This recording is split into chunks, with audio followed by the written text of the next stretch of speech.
Welcome back to the Do Whatever podcast. So my goal, starting with this episode, is to do a multi-part series on the Scottish Highland Games, specifically the heavy athletics, the sport that I have competed in for the past 6, almost 7 years.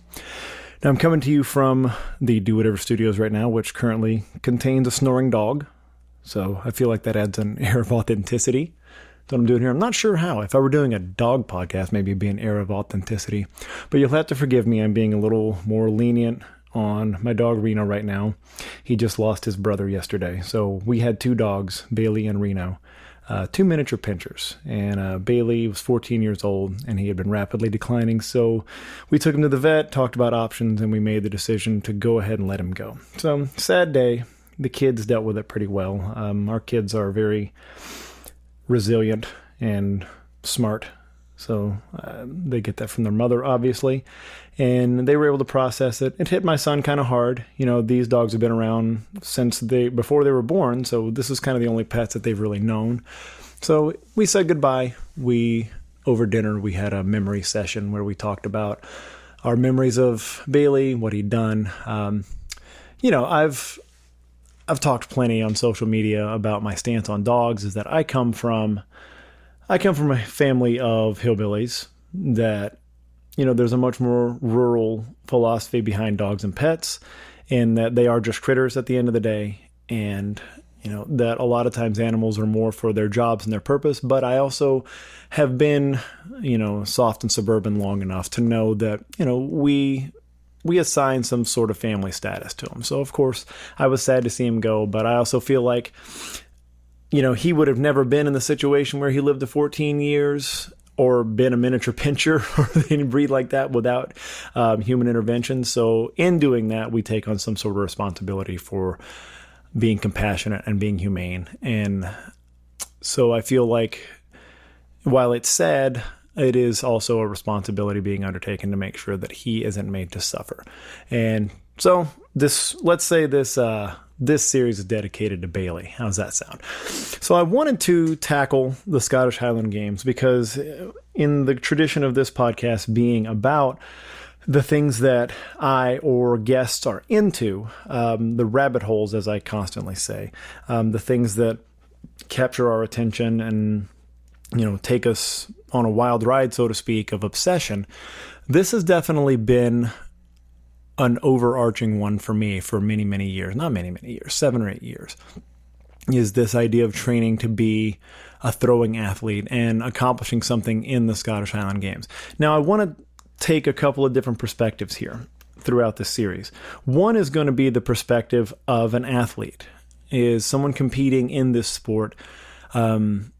That context, why do that? What does that mean to an athlete? Why would an athlete go after a sport that's as niche as this and that is sort of as historical as this one?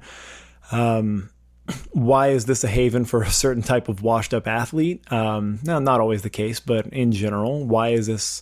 Why do we see that so commonly? And what kind of personalities are going to lead somebody to this adventure in throwing and Scottish festivals? What is it about a person that's going to draw them to that? And I'm going to get into that with the guest that I have in this first in this series. The first guest that we'll get to is Aaron George. Aaron George has been a friend of mine for 20 plus years now. He is my business partner in Throw Bros, and we both founded that together. And he's also on the cusp of becoming a professional Highland Games athlete. Now, for those of you listening that may not be familiar, Highland Games, the Scottish heavy athletics, i.e. big dudes throwing heavy things in a field while wearing kilts, and is a professional sport. There are amateur ranks. There are, of course, many more amateurs than there are pros, but there are people that get paid to play the sport. They get paid to travel and they get paid to play the sport and be entertainment for these festivals around the world. It's a very cool gig. So right there, you can answer maybe part of the question I posed earlier as to why is this a haven for a bunch of washed up athletes? Well, there is a chance for professional status and maybe some financial gain out of it. I don't think anybody's ever gotten rich competing in the Highland Games, but that's certainly not the goal. But in talking to Aaron, it was interesting to get a perspective of somebody that has been rising through the amateur ranks and is about to move towards pro and has really truly taken this on as an obsession, especially in the past 2 years as he's accelerated towards that pro status, and to kind of understand that rabbit hole mentality of not just I'm into this thing, like I want to be very, very good at this thing. I want to maybe potentially be great at this thing. And the level of obsession and focus that it takes to do that, I think, is really worthy of examination. And so that led to an interesting conversation. Now, the other context outside of the athlete that I want to talk about is the historical context of this. These games are nothing new. The heavy events are certainly nothing new. They're not something that, has been recently invented for festivals to entertain people. There are certainly things at these Celtic and Scottish festivals that are recent inventions or reimaginings of, classic events. But the heavy athletics is still fairly faithful. But that can be a little deceptive, as in faithful to what? This hasn't always been a standardized sport. This hasn't always been something that is competed in the same way. Like any sport, it has evolved over time, and it's evolved maybe for a modern audience, maybe for modern constraints, and maybe for modern viewership. The important thing to remember is that the modern version is an entertainment product that generally happens at Scottish and Celtic festivals around Scotland, parts of Europe, and the United States. Scotland and North America are the places where these festivals are most prevalent. They happen the most. And no surprise, that's where you see the most Celtic and Scottish heritage. There are some in Ireland as well also. But you're going to see a greater proliferation of Scottish and Celtic heritage overall in these places. So a lot of settlers, a lot of immigrants continued these traditions in the towns that they settled in the 19th, sometimes the late 18th century. They would start these festivals, these games that would be continuations and that would feel comfortable to them because that's where they came. That's part of where they came from. That was part of the Celtic and Scottish heritage. It's to have festivals in the spring and summer. So I am going to focus a little bit more on the festival aspect, but I just really want to set the stage with that. What I really want to look at, though, is why the heavy athletics, the dudes throwing things, and now ladies, of course, but traditionally the dudes throwing things in kilts in a big field. Why is that the centerpiece? And I think most people agree that the athletics are the centerpiece of these games. They have become that. Now, there are several other things going on. A lot of these games, especially the bigger ones, that are also nation and worldwide competitions. The pipers compete. The dancers compete. There are sheepdog exhibitions. I think maybe they compete. I'm not sure. Maybe it's the geese that they're herding. They compete with one. Maybe it's a goose competition. I don't know. But there are lots of things happening in that festival for the sake of entertainment and for the sake of celebration of that culture, of Celtic culture.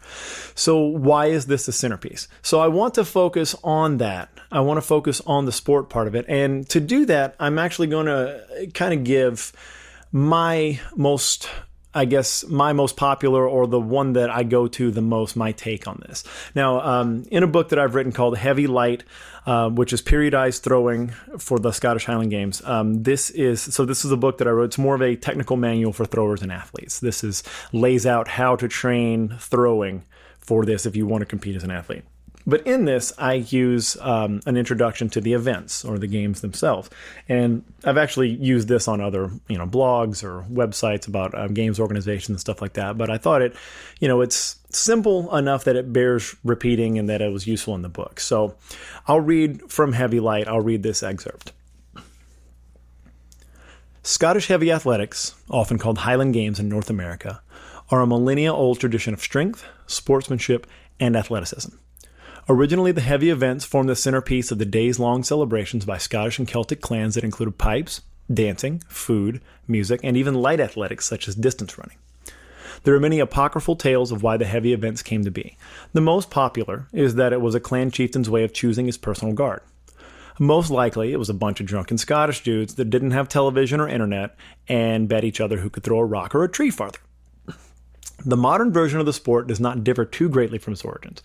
There are a couple of events and variations that have been added over the centuries, but the core of the sport remains. Throw heavy things as far or as high as you can. It's believed that the heavy events inspired a revival of the modern Olympics, and as you'll see, some of these ancient feats of strength still persist in some form in modern Olympic competition. In a full Games, meaning a Scottish Highland Games or a heavy athletics competition, you will see in North America, you will see 9 events contested. The Braemar Stone. Athletes must throw a stone from a standing position with one hand with no approach. The athlete must keep their feet behind the toe board throughout the throw.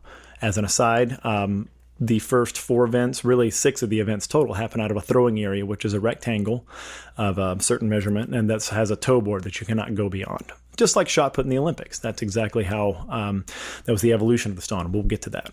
So the stone weights for the Braemar, the men throw between 20 and 26 pounds. The women between 13 and 18. Next, we have the open stone. A stone put from a throwing area that measures 4 feet, 6 inches wide, 7 feet, 6 inches long. This is the same as for the Braemar stone. The stone must be put with one hand and with the stone remaining against the neck throughout the throw until the release. So it looks just like shot put. Any throwing style may be used as long as the rules are followed and the style is deemed safe by the judge. The stone weights for men are 16 to 22 pounds, women 8 to 12 pounds. Heavy weight for distance. A metal weight is thrown with one hand from a throwing area that measures 4 feet, 6 inches by 9 feet long. The weight can be of various shapes and sizes.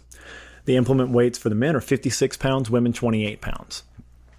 Now, I'm going to take another aside here and point out that these weights, the weights for distance, and we'll talk about the light one as well, these were originally used as counterweights, as agricultural weights. 56 pounds is 4 stone, which is a more... what's the best way to put this? I don't want to say Anglo-Saxon because that's a little too specific, but this is in that area of Europe and the British Isles especially, that is the more standard measurement is stones. It was for a long, long time before imperial measurement came to be. So they would measure weight in stones. So that's a 4 stone weight. And this would be used on a counterbalance. If you're weighing agricultural product or hides or anything like that, you're weighing that and you want to reach 4 stone, you put one side, the weight on one side of the scale and whatever it is you're trying to weigh on the other and try to balance them out. So as most things that happen in male competition, somebody saw, hey, that thing's heavy. I bet I can throw that far. And then the other guy said, I bet I can throw it farther than you. And then we have a competition. So moving on, the lightweight for distance.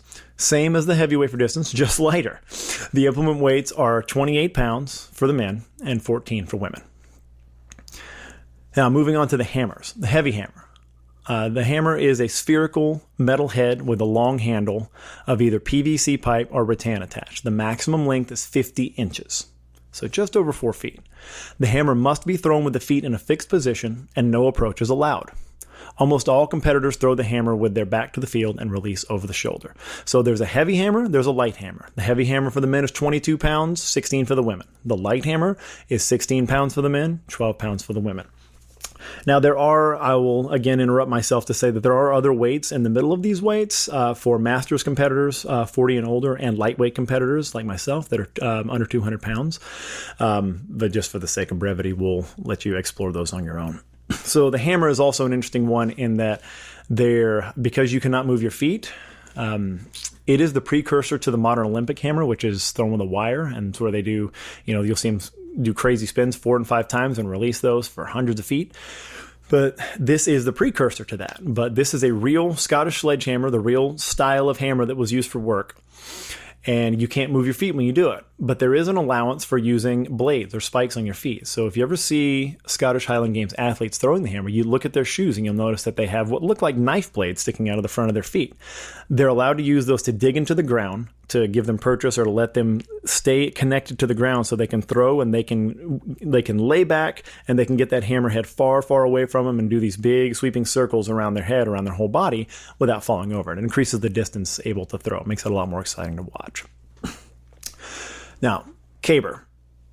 Caber is perhaps the most widely recognized event in the games. Often this is synonymous with the entire sport, and it serves as the main event at most Celtic festivals. The caber is a wooden log that must be lifted and tossed, then points are awarded based on a rotation or landing position. There is no standard size for a caber, but there is a rule of thumb that at least half of the competitors should be able to turn it. Most are tapered, with the smaller end being shaved down considerably to allow competitors to get a handle on it. Scoring the caber is truly unique. The short version is that you can score in 2 methods. The best method is to turn the caber completely over, past 90 degrees, and it lands. The landing position is scored as if on a clock face, with 12 o'clock being the perfect score. If you do not turn the caber past 90 degrees, you receive a score based on the angle you turned it to. Turns always beat non-turns. Now move on to the sheaf. And again, an aside, the sheaf is by most people not considered to be a truly classic Scottish event. This is more of a country games event that originated in possibly North America. So just bear that in mind as you hear it, if it doesn't seem to fit with the Scottish look. Sheaf is a 16 or 20 pound burlap bag of hay or twine that is tossed with a pitchfork over a bar or standard. The goal is to toss at the highest. Each competitor gets 3 attempts at each height. So the sheaf weights for the men are 16 or 20, for women they're 12. And then what's often the final event of the day, weight for height or weight over bar. The same weight used for heavyweight for distance, men 56, women 28, is thrown by the competitors using one hand. The weight is tossed over a bar or standard, just as in sheaf. The goal is to toss at the highest. Each competitor gets 3 attempts at each height. Now, that's a very, very quick synopsis. But what I want to point out is that in some of these events, if you're paying attention, or if you're somebody that enjoys track and field or enjoys Olympic sports, you're going to notice some similarities. We already mentioned that the stones are very, very closely related to shot put. And when you're watching athletes throw the open stone, even the standing stone, the Braemar stone, you will, if you've watched shot put, if you're schooled in it, you'll see that the techniques being used basically are shot put techniques. It's the same thing. So the reason that is this. So there's a bigger story that involves several events, but there was an evolution of moving from stones to cannon shots, which were consistent in weight and shape, that made them 16 pounds, which is what we now have in the Olympics, a 16-pound stone. Now, weight for distance is kind of its own animal, but hammer, we talked about also, is a precursor to Olympic hammer throwing. And they are the same sport, more or less, but one evolved and the other was kept kind of in antiquity and preserved. The Scottish version was preserved. The modern version was allowed to evolve to get further distances to make it more exciting to watch, possibly attract, different styles of athletes. Now, the caber. The caber is the one that everybody talks about, right? That's the one if you've ever seen Highland Games on the Discovery Channel, that's what you've seen it do. That's the one they talk about. And for good reason. It's weird and it's awesome. And it draws eyes to the field because it's a big long stick being carried by a much smaller person. And it seems almost impossible a feat sometimes depending on the caber. Now, I will say that the sheaf has become, in recent years, especially in North America, become maybe the biggest crowd pleaser because it has the ability of that it goes high and the crowd can tell very easily, did it go over or did it not? So you'll hear a big yay or a big aw every time. And there's a big participation bonus to that. And that's very nice. Now, why are these things so related to the Olympics? Why are they so closely related? Well, there was a French nobleman, a French baron, Pierre de Coubertin. Probably slaughtering that. I did take French 1 year in high school because my girlfriend was taking it, so I should be an expert at this point. But sorry to the dearly departed Pierre de Coubertin. So in 1889, let's backtrack. Baron Coubertin was a lifelong lover of athletics and sport and competition. He had some great quotes, and I paraphrase by saying he had a lot of quotes that talked about the way that competition, not victory, forged people. And I think a lot of modern athletes, a lot of people, especially in strength and fitness, really ascribe to that. And I think that kind of philosophy is very important. The act, as I've said in other pieces I've written, the act of becoming is more important than what you become. But Pierre Coubertin was the founder of the modern Olympics, the modern Olympiad, which started in 1896. Those were an idea taken from an idea of the ancient Olympics, contested by the Greeks, that he wanted to have a revival of that sense of competition, that sense of amateur competition and striving and growth through competition. So in 1889, Baron Coubertin was very, very impressed with what he saw at a Highland Games held in conjunction with a Paris exhibition. So he was impressed with the events that he saw, and after some standardization, the kind of stuff we talked about, maybe some what kind of equipment, what length they were going to be, what you're allowed to use, the hammer and the shot put and the caber were included in the first Olympiad in 1896. So if you check the old records, you can see the people that competed in those Scottish Highland Games events. So how cool is that? That was the first modern Olympics had Scottish Highland Games in them. And then you can see, obviously, the caber fell out of favor because I think the oddness of it and the very specialized nature of it probably doesn't lend itself to, survival. There's people every 4 years that say like, oh, some of these events should come back, and it's never going to happen. Because for me, looking at it, there are two of them already there: the shot put and the Scottish hammer. Those are still there. So that's very cool. So you'll notice amongst Highland Games athletes a lot of times that they are very excited when the Olympics come around to watch those events. For one thing, a lot of these guys are former track and field throwers themselves. So they have an affinity for this. They love to watch that part because they may have competed in it. But the other part, even for people that didn't throw in college like myself, is that we get to see like, hey, here's the evolution of what I'm learning right now. Here's the new. Here's the evolution of this preserved sport that I'm doing, which is a very cool thing to see. What it does for you as an athlete is that it gives you this sense of authenticity or legitimacy. But that's also an interesting point, because let's look historically at what Baron de Coubertin was really watching. This was 1889 when he was watching these sports being contested at a Paris exhibition. Why was it at a Paris exhibition? Well, as much as we talk about those apocryphal tales of chieftains and preparing for battle and drunk Scottish people in a field that I like to call back to, as much as we talk about that, we need to inspect a little bit more closely the version of Scottish Highland Games that we're actually getting. So while there are ancient documents and evidence that as early as 1031, I think it is, that there are races. I think it's a hill race at Braemar in Scotland, which is now one of the biggest, or if not the biggest, Scottish, behind Grandfather Mountain, but I think in Scotland it's the largest Celtic or Scottish festival, the largest Highland Games in the world, and so. There's evidence that there were games being contested, there were sports being contested, but there's not really like a reliable source that, those 8 events, excluding Sheaf, those 8 events that we talked about were being contested there. So what is it that we're looking at? What is the sport? What is the genesis of it? In the early 19th century, there was a revival of Scottish culture, the Great Scottish Revival. And this is where we get a lot of things that we consider traditionally Scottish. But unfortunately, because of the history of imperialism from Great Britain, from England, in relation to Scotland, we're going to have some missing history. And this kind of great Scottish revival it was an attempt to reach back and appreciate a more ancient culture. And those things became in vogue. And in that process, we got things like clan tartans.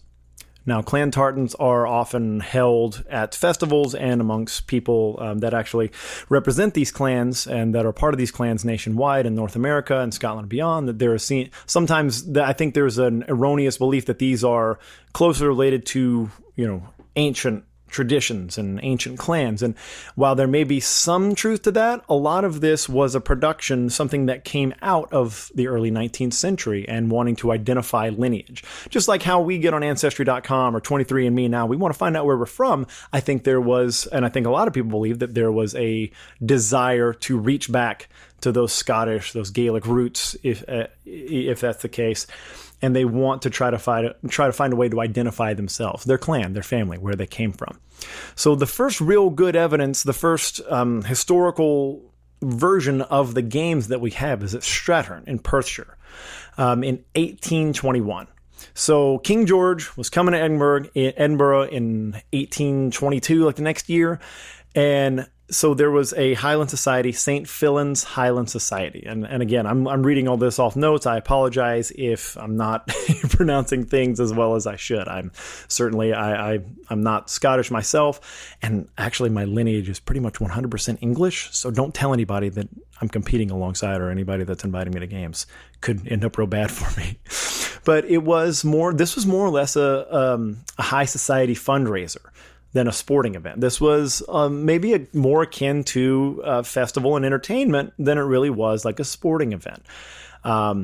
This was to raise money for the poor, encouragement of bettering yourself through sporting and activity, athletic exercises, all that kind of stuff. And then areas like Braemar and Inverness, the big areas, they kind of followed suit. And Queen Victoria was very, very important. Queen Victoria later down the road was very important, paying patronage to these games and visiting. The Queen still visits Braemar. Like it's, those things help with the popularity. But it's important to remember that we're not looking at a sport that's the same as the competitions of antiquity. That what happened in 1821 was probably just like anything else, where you're creating, where there's a historical recreation, is that sometimes you're taking best guesses. You're doing the best you can here. You're using, tales that have been handed down word of mouth. You're using oral tradition. You're using what scant written evidence there may be. Maybe some versions of things that are still happening in the Highlands, things that are still happening in Scotland, and sort of turning those into something a little more crowd-friendly. So while it's nice to tell the crowd the story of, ancient warriors, practicing for battle, or, I think another one that happens is that, Edward Longshanks forbid Scottish soldiers to train with weapons, so they would use these as a means to practice warfare. Like, all those things sound really good. They make for a good story. But this real, more refined version that we have is probably more of a product of what happened in Strathern and Perthshire in 1821. And we move forward from there because whatever product was there was probably pretty palatable, probably worked pretty well for a crowd. And a lot of those trends continue to this day. And that's why in Scotland, when people compete in the Highland Games in Scotland, you're going to see a lot of local tradition on display. Because while there's an idea of what these things should be, like how they should be tied to the ancient world, there isn't really a great, there's not historical documentation for these towns, these hamlets, to go on to say, here's how these were competed. So they're going to start from a baseline, which was more or less started in 1821, by my understanding. That baseline of those, the classic events, those 8 events being contested. Now, but where the local flair comes in is pretty interesting, because in Scotland, the open stone, almost with very few exceptions, is a shot put, is a steel shot, just like it's thrown in the Olympics. The reason for that? Very simple. Standardization. And they last. They're not gonna wear down over time. They're not gonna break. They're not gonna chip. They're not gonna change weight for the most part. So it's an easy standardization.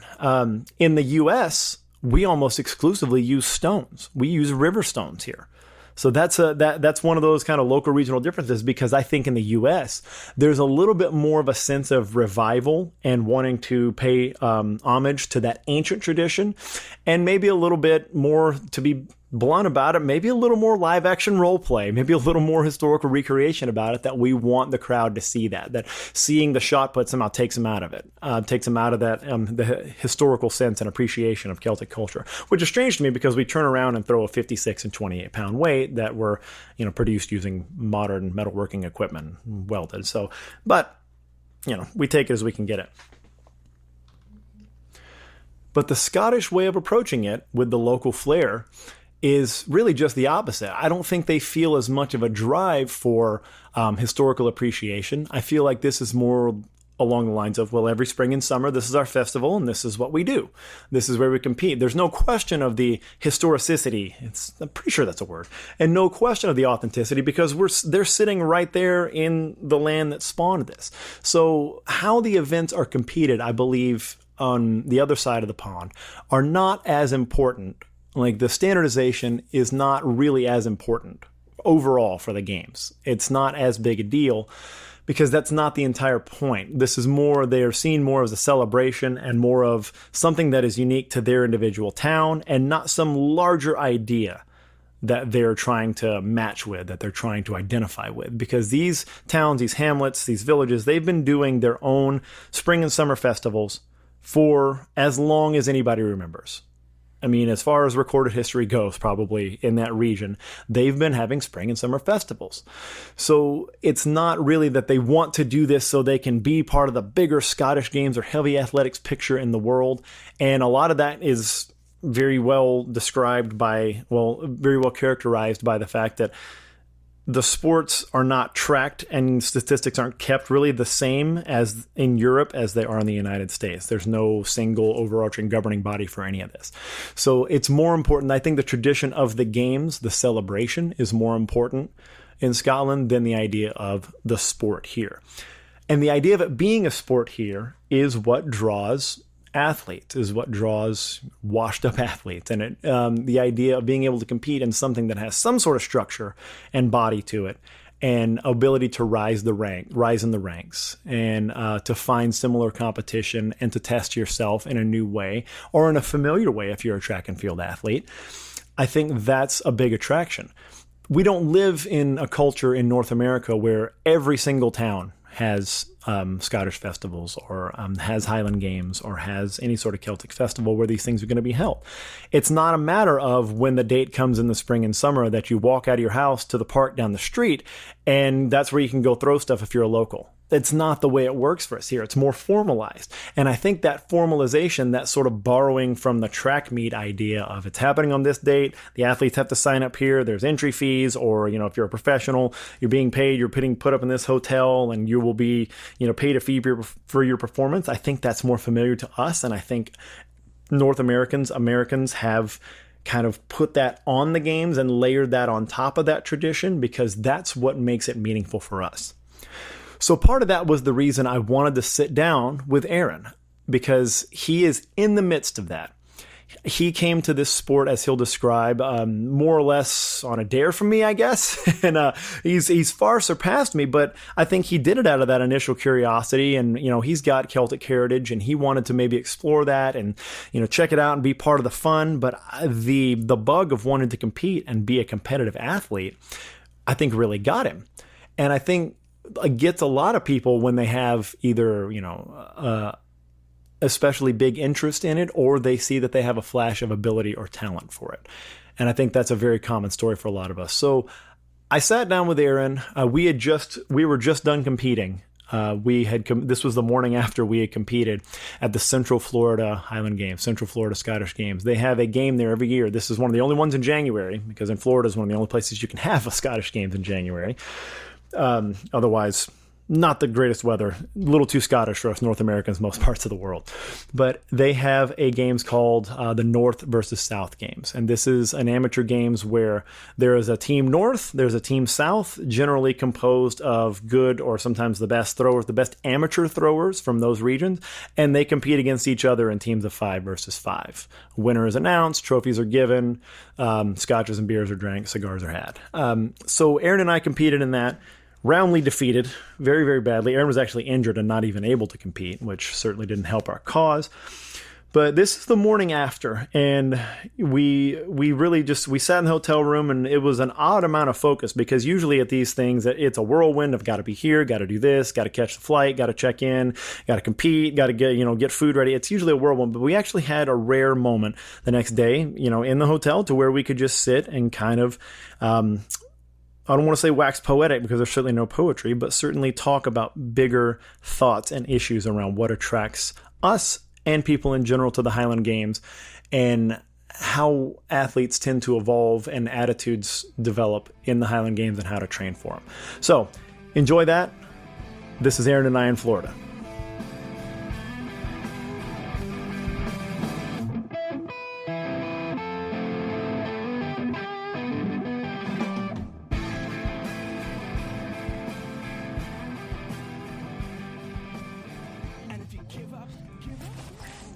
Yeah, there are times when I wish you were just like a different person that I could be friends with. Like you could be you and everything like that. It'd be cool to be friends, but like if you were just like not you. Oh. Yeah, that'd be neat. Well, that's rude. I know. Ugh. Sweet potatoes are so stupid. What? They're a fine root vegetable. Th're not.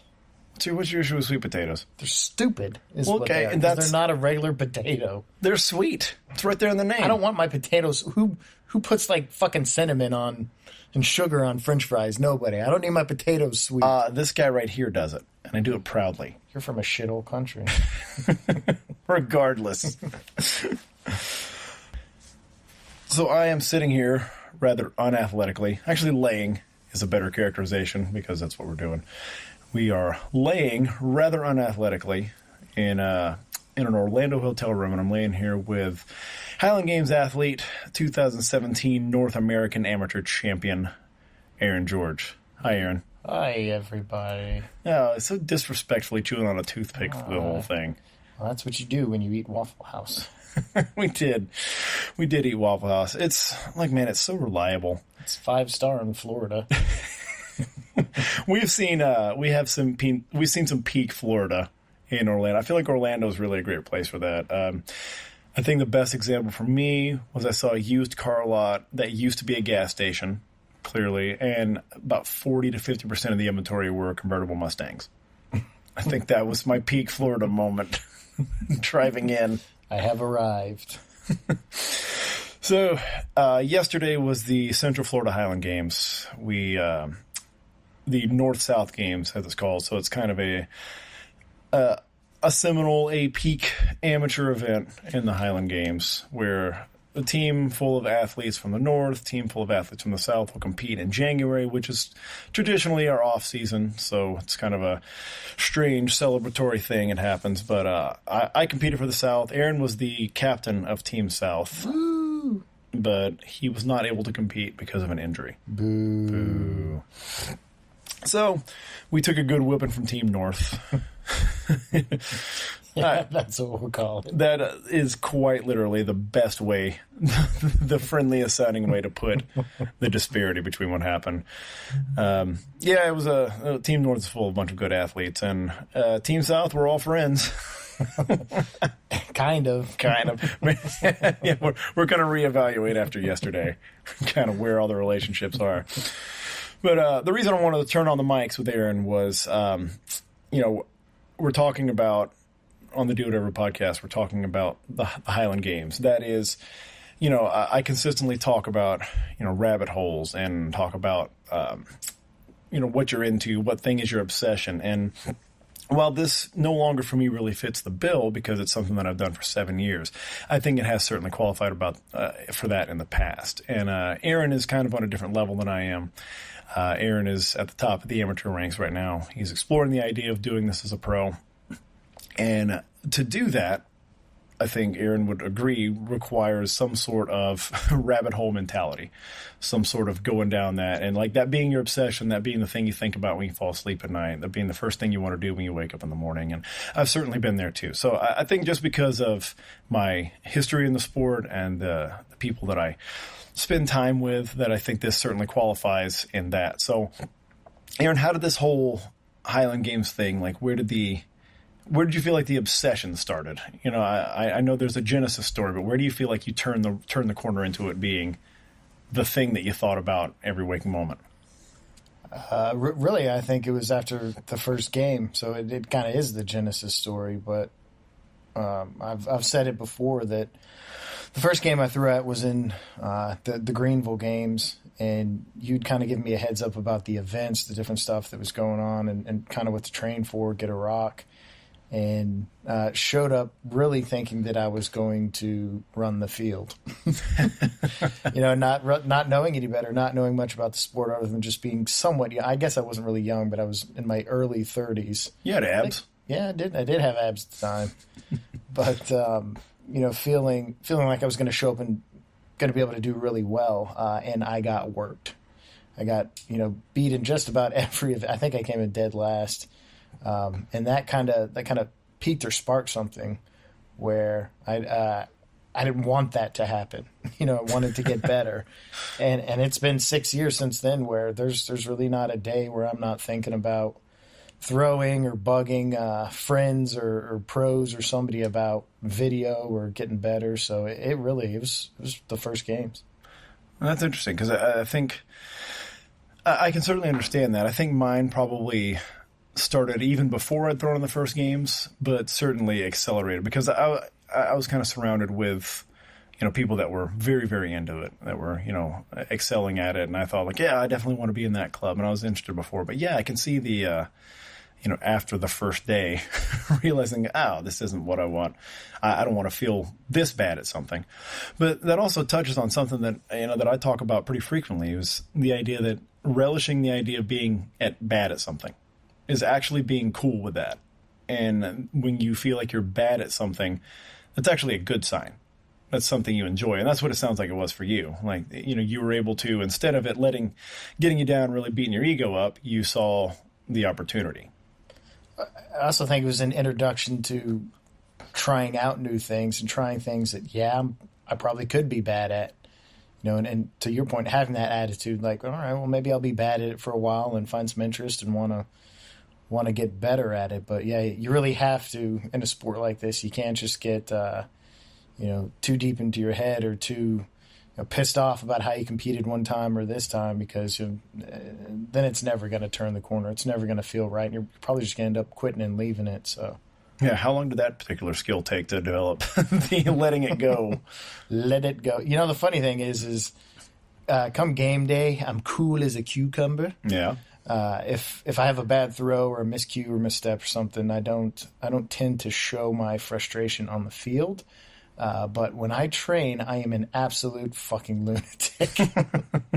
About that thing that you felt like you were deficient in. Yeah, and I have fears. My in-laws actually live really close to the practice field that I throw. I'm less than a mile away from the practice field, and I have fears that one day they're going to catch me in some sort of frothy, just rage, just saying these most horrible things and throwing equipment, and they're going to question my ability to be a good husband to their daughter. But I've always been that way. Come game day, I like to keep it calm and cool, and don't show my hand too much if I'm getting frustrated or things aren't going my way. But and in private, in practice, I'm up there. I'm pretty intense. I mean, something that we have seen time and time again is that this is not the sport for hotheads. Right. It's just not. Why do you think that is? Why do you think that personality type, that fire up, get intense, hothead, never ends up staying the long course in this sport? Why is that? I think because it's not a quick 10-minute day, right? You're not just showing up, taking 3 throws, getting pumped up for that and going home. It's 7 events, it's 9 events, it's 8+ hours, and I think you just end up exhausting yourself mentally if you're just so live and die by your excitement or energy level for a throw like that. Yeah. And you kind of burn out. You just get exhausted. There's only so many times you can keep digging into that rage well. Yeah. To get a throw out there, to get something right. And then in the same breath, it's a very technical sport, and right. I think that was one of the interesting things getting into it, that it's not just being explosive and athletic, or it's not just being strong. It's technical and being really able to hit positions. And when you're stuck in your head or just so pissed off you can't see straight, you're not going to be hitting the positions or hitting the cues that you want to be doing. So it doesn't lend itself, being a hothead doesn't lend itself to being successful. Right. And how often do we hear the cues or give the cues to people to stay loose, stay long in your throw? That's real hard to do when you're balled up with rage. And I was like, what man, when I was punching that hole in that drywall, I just felt really, really loose. Great extension. Real good extension through the wall. Just punched right through it. Yeah, it's not something that lends itself very well to it. And I think that's the interesting part about there being 9 events, too, is that I think there are events where getting a little geeked up can help you a little bit. The height events, for sure, because I think, if you're strong enough, I think there is a lot you can get out of getting yourself geeked up and get a real powerful pull out of things. But otherwise, yeah, that's and think about how non-productive training for all those different events is going to be if even in practice you're just mad. Right. You just, well, I guess that comes back to you though. How do you manage to?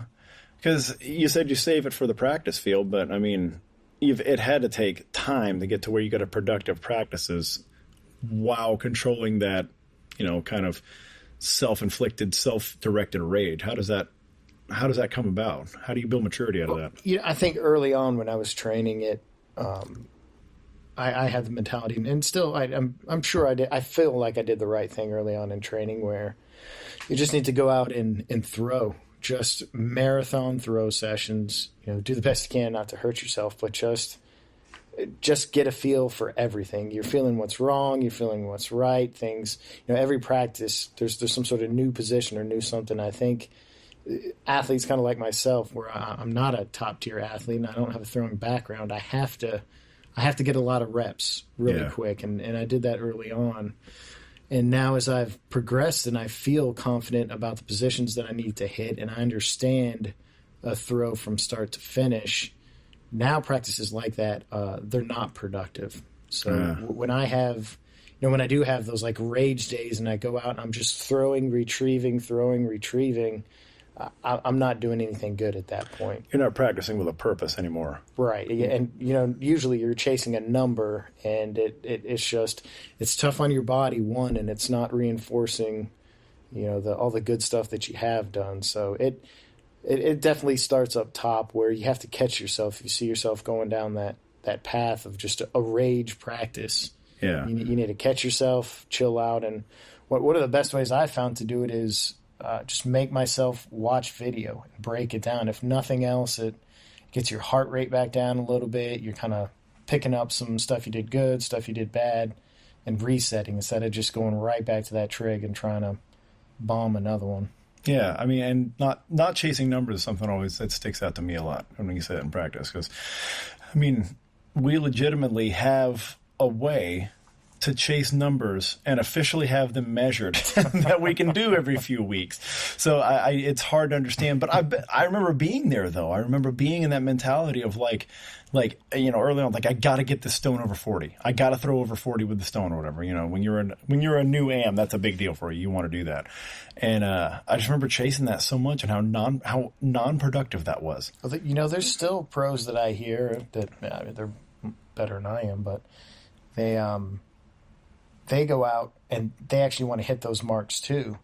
But I think the difference is now that I'm actually saying out loud, when they hear, all right, I want to go out and I want to throw 3 that hit this distance and 3 that hit that distance. I guess the distances at the time sound relatively far to me, but now that I'm thinking about it, they probably weren't up at 90% of their range, their PR. So it really was bucket throwing, I guess. And it's not just, all right, well, if I'm a good stone thrower, I want to come out and hit, 5 throws at 55 plus, and then I'll call it a practice. But I'm sure there still are guys that do that they want to be hitting at the upper level of their capability, and that just sounds exhausting. But it does.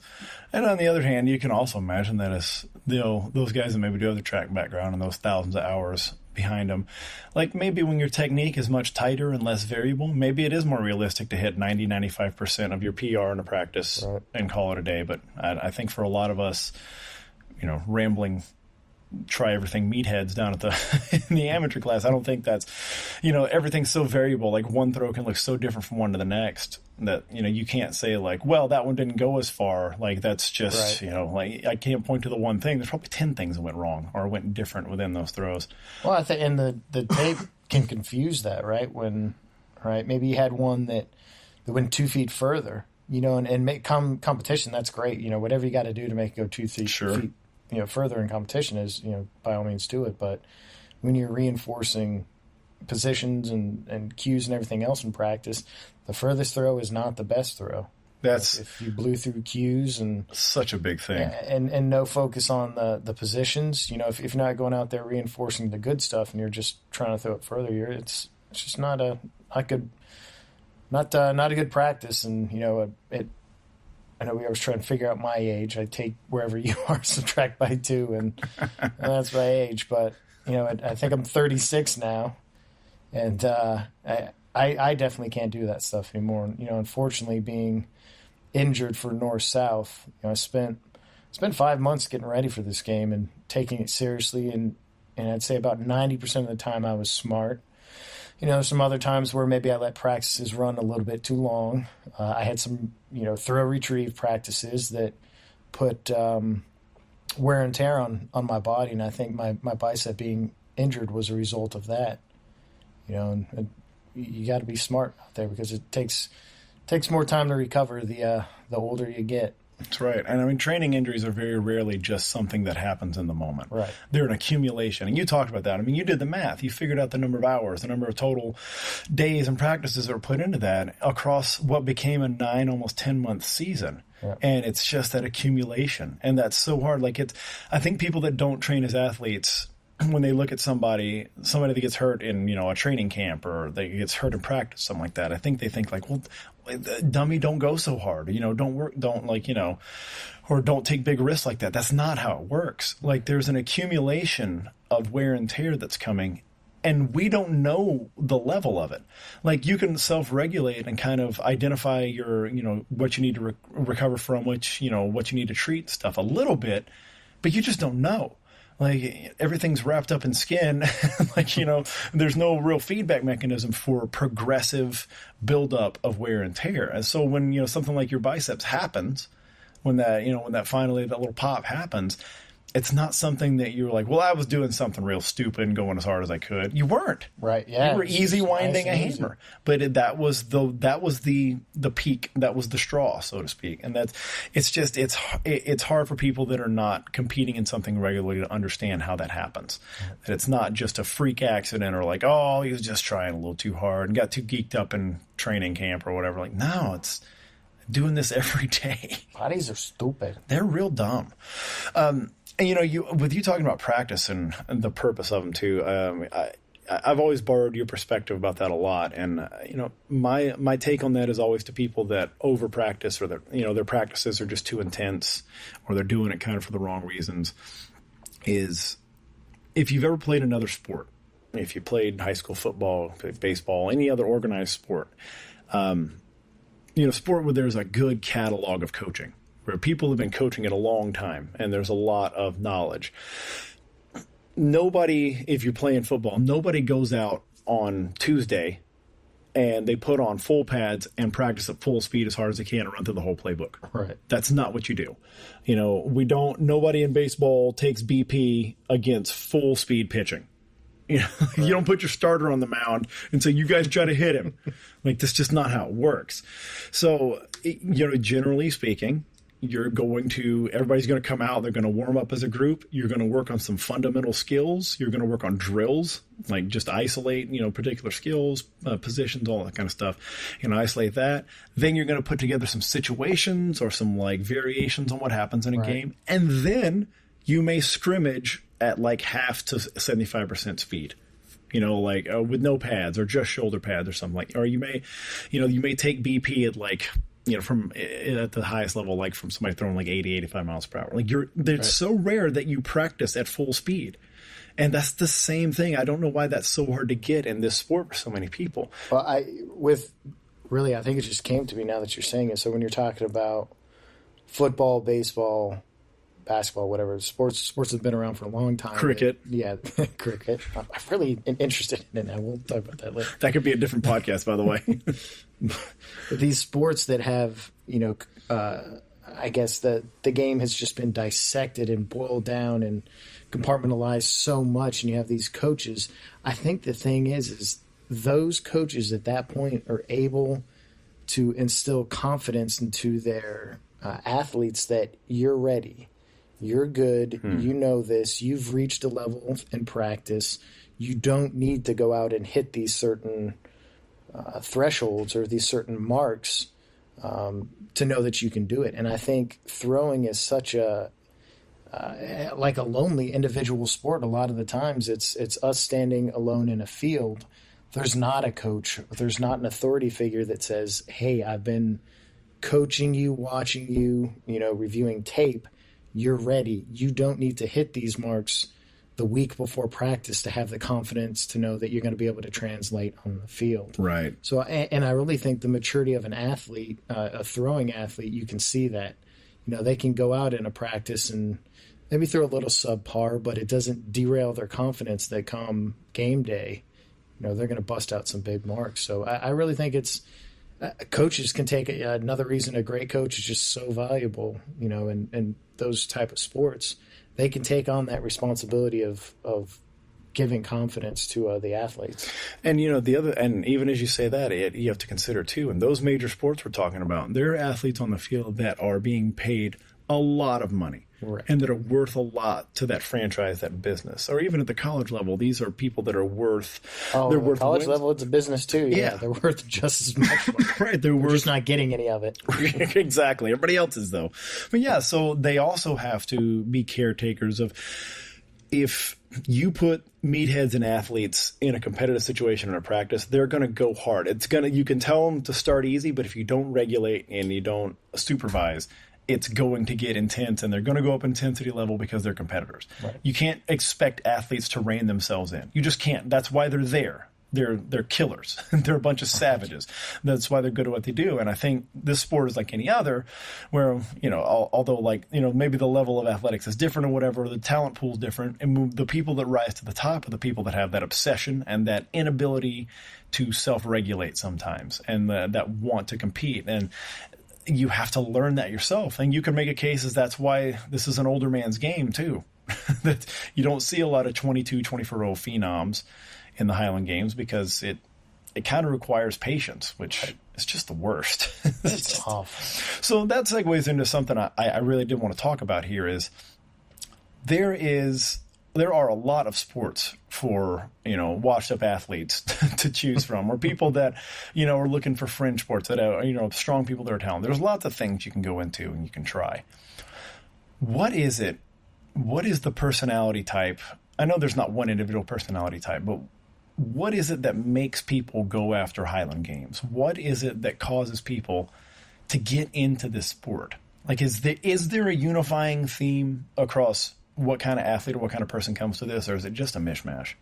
I think it's a kind of a mixed bag for sure. I think you have some track athletes who've stumbled onto it because maybe one of their coaches have done it, or maybe they've seen something throwing involved. They've seen maybe something on the internet. And that makes sense because they're throwing athletes already. Right. And this is a way to go continue throwing when there's no more track and field. There's no more meets for you to go to. Yeah, I mean, there's downtime or an off season or this or that, and it's just something that kind of it has obviously similar principles, so it piques their interest. And I think other people could have been people in the crowd, that somehow came across all these different festivals or this, and they saw something and, took a chance and had some fun. And I think a lot of athletes talk about it all the time, and I really think it's sometimes overstated, but there really is a cool group of people and some solid people that throw in the Highland Games, and it's definitely warm to come into. People are cheering you on. They're giving you coaching and cues from the second you kind of start. They want to see you succeed, and I think that's different from other sports where, you could be a little, closed off, or people don't want to give you advice or this or that because you could be taking their money, or you could be taking their positions or this or that, or just because some other sports are just draw a whole bunch of assholes. Right. I think people enter the Highland Games for a whole bunch of different reasons.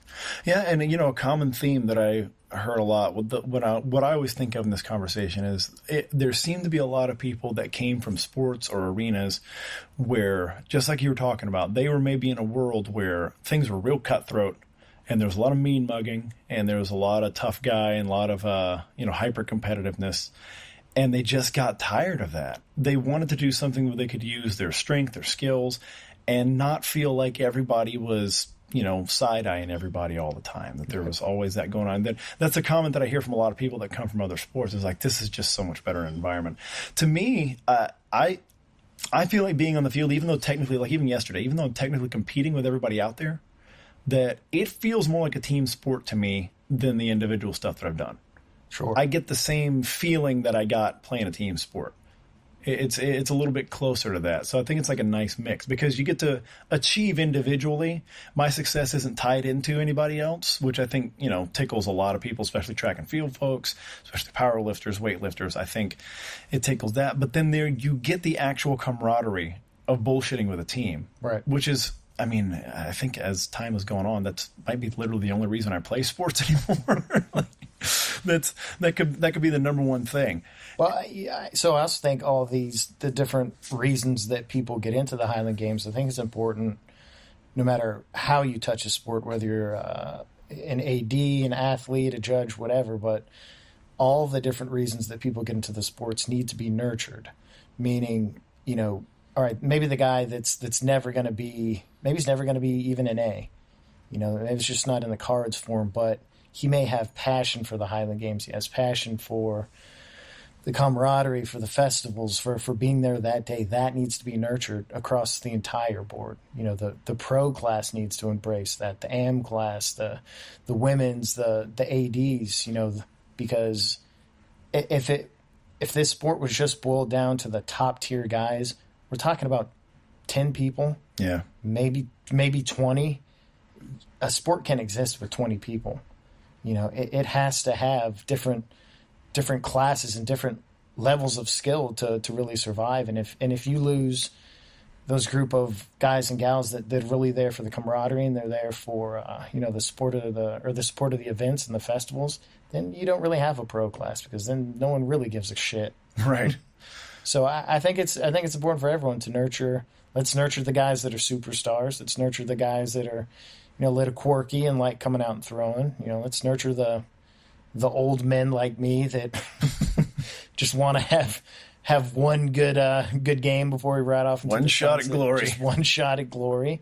Yeah, but nurture all of them at the same time, and it'll help the sport continue to grow. Yeah, I totally agree with that perspective, and it's easy to fall into the trap of when you just become a little bit good at it, that you start getting recognition for that. You start getting seen as like, okay, you're probably going to be near the top of the board in this games, or like, you know, the other athletes know who you are or whatever, and they see the throws. And it's so easy, especially for younger guys, to get caught up in that idea of there's them and then there's me.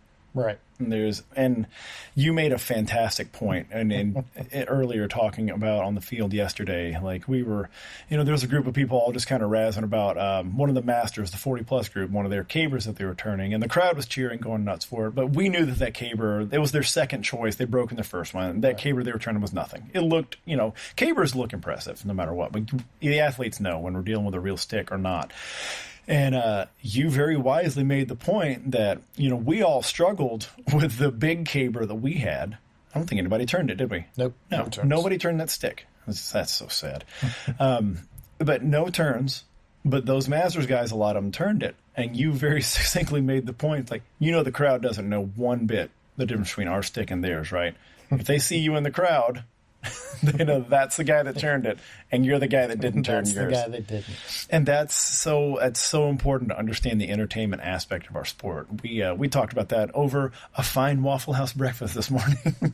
The idea that we are an entertainment product. You know, and tying a thread or a parallel to, and I'm going to call it the WWF, because it's the fucking WWF. It's the WWE, sir. There's no WWE. Shut up. It's the WWF. So tying a thread to it, you know, those fans don't know how many. I can name a fucking wrestler right now. Who's a wrestler? John Cena?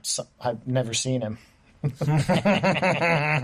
So John Cena, his fans and fan base can't tell you how many times he's pinned someone. Right. They can't tell you if his percentage of tap outs is by arm bar, by this or that.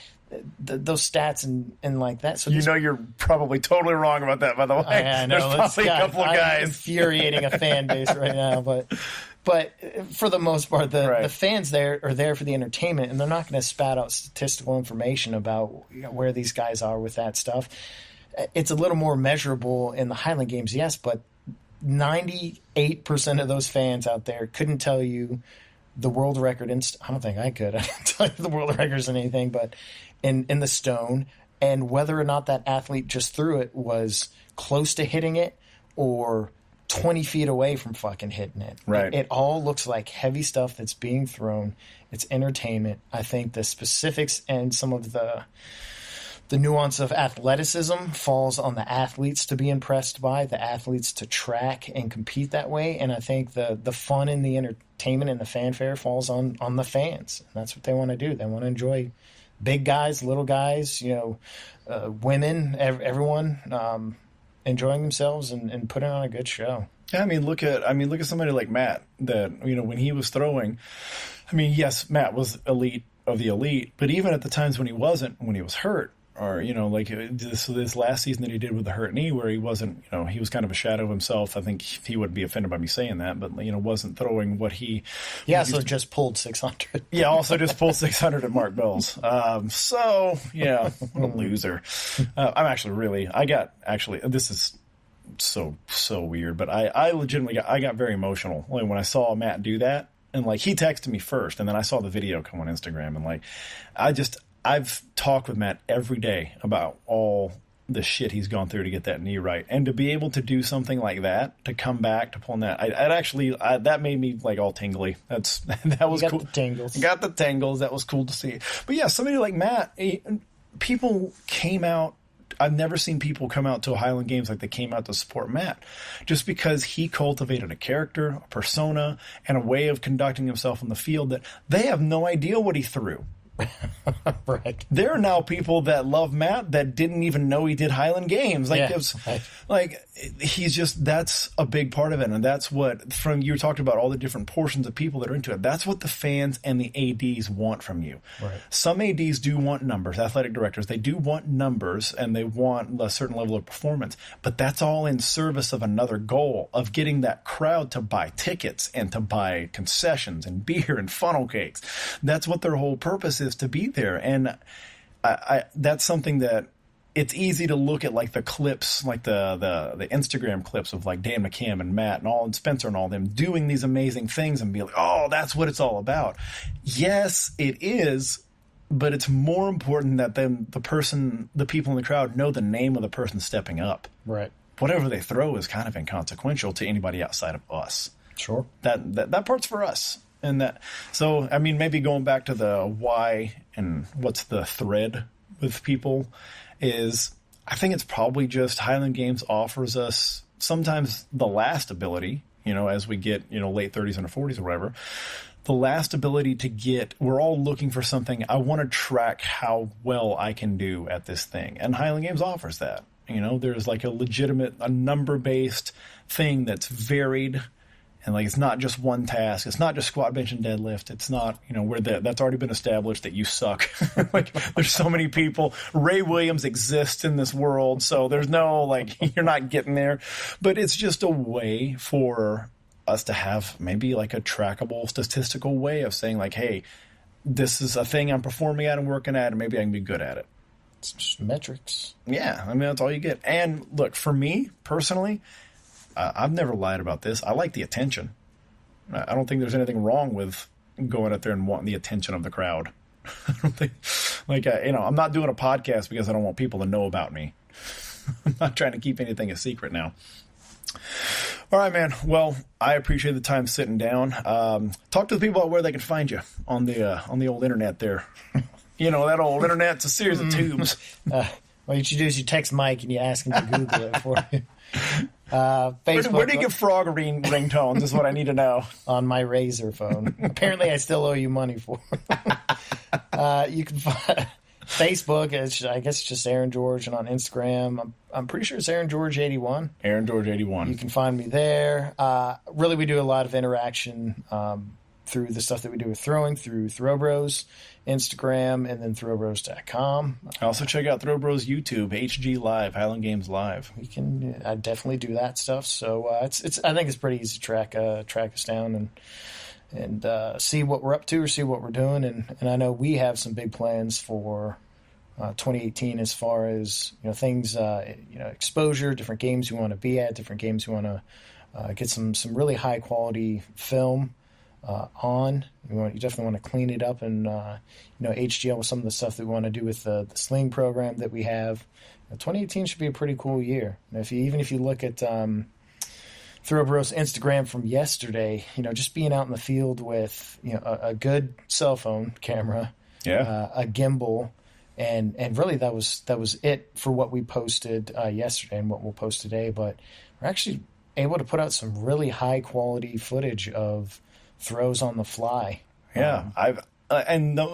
Just knowing what we had, I was still pleasantly surprised. Oh yeah, it's like, that looks. We don't deserve to look that good. I mean, it does. It really it cleans a lot of stuff up and has a nice cinematic feel to it, while still being able to, for people who want to kind of eyeball technique and everything else, it still offers that. So I think we're both pretty surprised on what we're able to turn around and produce and then post real quickly yesterday. So I think once we get it dialed in and then we have the opportunity to edit and refine it, I think we're going to be putting out some cool stuff this year. Thank goodness there are smarter people building technology out there to make it easy for idiots like us. Yay. That's nice. So, hey, in terms of where people can see you in person, where are you going to throw next? If there's people in your region that want to find you, where do they go to see you throw? In the person, so I will, it's not my region, but I will be at the Arnold in March. It's beginning of March. Nice. I think. Yeah, beginning of March out in Ohio. And Throw Bros is sponsoring that event. Yes, we'll have some stuff there. I think as far as start of the season games, I more than likely will be at Myrtle Beach. That was a fun games last year, so I'm going to try and make it back there. And Loch Norman for sure. So I don't know what capacity I'm going to be throwing. Hopefully I'll be something a little up there. If not, I'll be throwing in the invited class, I hope. And either way, I'm going to put on a good show there. But Loch Norman Games is, I believe, April 21st. And that's a fantastic venue. It's gorgeous. Yeah, they always have a huge pipe band, which is it's pretty impressive. It was like 400 pipers one year. It's pretty impressive. So, it's the biggest actual field I think that I've thrown on. Like, it's so huge. Like, yeah, it's just nestled in the mountains. You don't deserve that kind of scenery for this stupid sport. It's gorgeous for sure. So as I go into my off season, so that people in my region, that's the one I'm circling that as a games I want to throw really well at, no matter where I'm throwing. So come see me there, Loch Norman. And compete or not, I'm coming up there and we're hunting some turkeys. We're gonna shoot birds, maybe at the Highland Games. Sir, that was one of the geese from the sheepdog, from the herding dog. It's a turkey.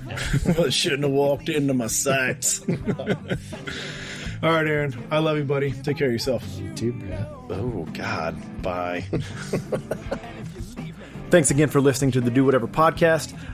This is going to be a multi-part series. I'm not sure how many parts, but there is so much to go into because I'm so ingrained in this culture. And as I always say, I'm very far down this particular rabbit hole. This obsession has consumed me for many, many years. It may be that my obsession with it has lessened over the past year or so, and that can be reflected in how seldom it is that I compete anymore, but it's still a big part of my life and the people that I've met on the road doing it. And I mean, even, the work that I do, my job now is closely tied into these communities and tied into the people I've met. So I don't think it's ever going to be something that I can detach from. And I really have no desire to, because it's definitely one of the more interesting chapters of my life. And it's one that there'll be threads of it in every other chapter written afterwards, no matter how much I compete going forward or not. So we're going to make this multiple parts. We'll try to find people and perspectives to kind of look at this from a different way than just me, than just the historical and maybe just the athletic, because I know that there are things out there, there are people out there that approach this for different reasons, that came to this sport and to this culture for different reasons, and that's what I really want to get after. So thanks again for listening. I will be back with part 2, probably not in order. I've got a lot of obsessions, a lot of late night, staying up late and reading, staying up late and watching YouTube sessions under my belt now, of things that I really, really want to get into. So we've got some great guests coming, so I really want to get after those, but I think this one's going to be an overarching theme over several episodes. This is one we're going to revisit over and over again. So thanks again for listening. I'll talk to you next time. The Do Whatever podcast is brought to you by Throw Bros. Throw Bros is the only online store for Highland Games athletes. It's for you throwers. It has everything you need to get ready for the Highland Games season. It is deep off season right now, so you need to start stocking up. You need to gear up. You need to get supplies. It has everything you need. It's going to have blades. It has tacky. It has Toss and Sauce tacky is back in stock, by the way. So we are going to start stocking more and more of that. I'm not the one saying it, but some people have said it's the best tacky on planet Earth. I'm just saying. For throwers, for hammer throwers in the Scottish Games, for strongmen. We've even got Olympic athletes, Olympic hammer throwers that use it for practice. So, look, again, I can't say it's the best in the world, but it's totally the best in the world. So go check that out. Also check out the ebooks and resources section on Throw Bros. It has books by some of the best throwers, best Highland Games throwers on the planet. Also one by me. It has great lessons, great ebooks, great ways to program your weight room, program your throwing, work on the technique of your throwing. It's all there for you. So go to throwbros.com, use code DOWHATEVER, all one word, DOWHATEVER, to get 20% off your entire order. Throw Bros. Gear up, get throwing.